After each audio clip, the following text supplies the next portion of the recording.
Hello there.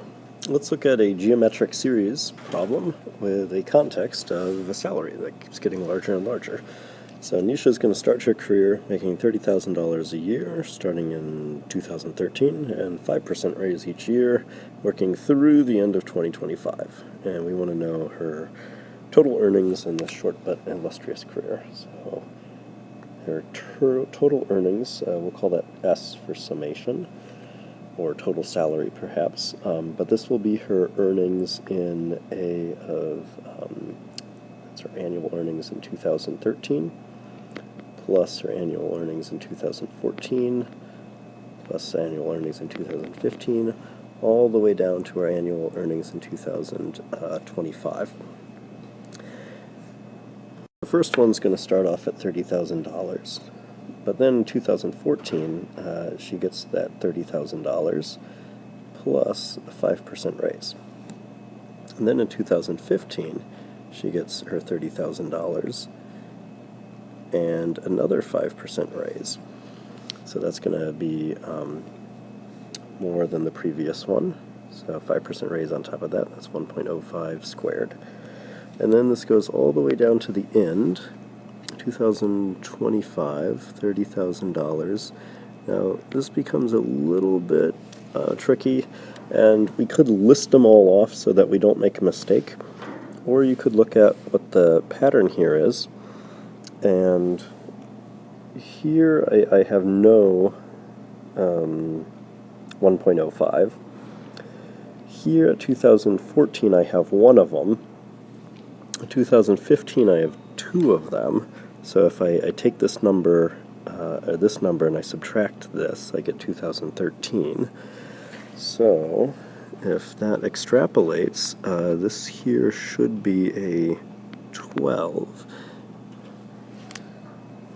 And getting that right exponent up here is actually really, really important, because if I miss it, if it's an 11 or if it's a 13, of course this is all going to be off. But I was looking for the relationship between, let's see here, I was looking for the relationship between this number and essentially the exponent up here, this number and that exponent, this number and that exponent.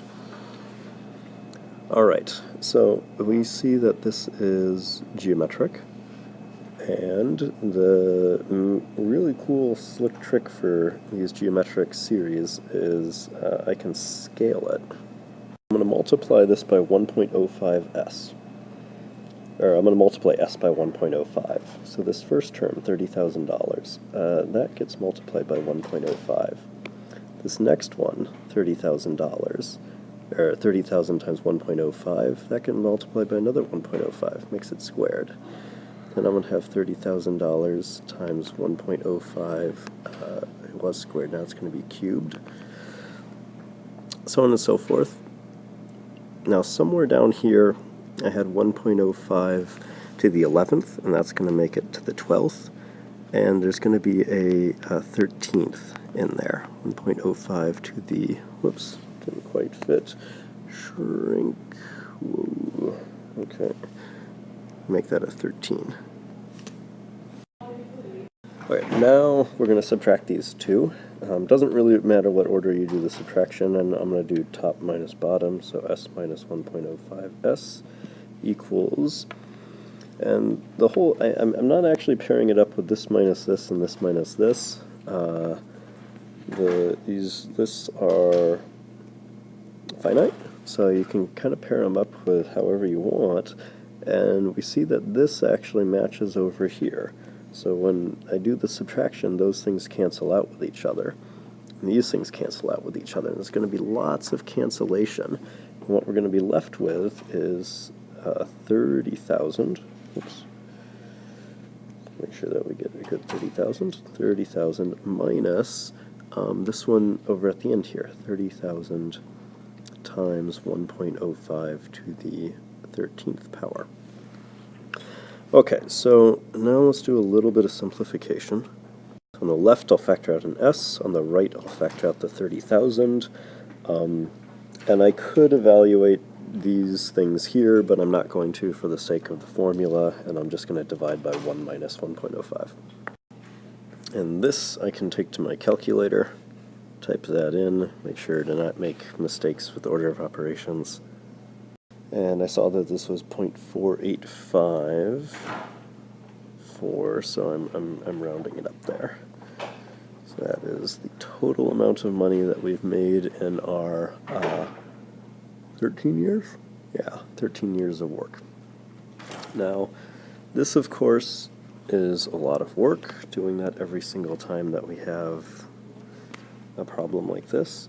So instead, it's good to know the formula, where our total salary is, it's our starting amount, which was $30,000.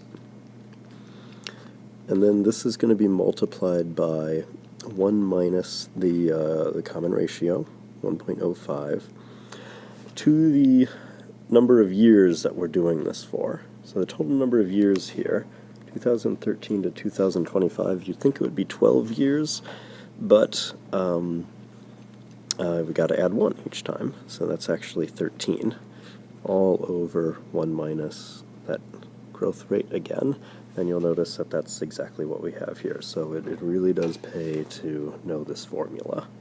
But if you don't know it, you can always derive it.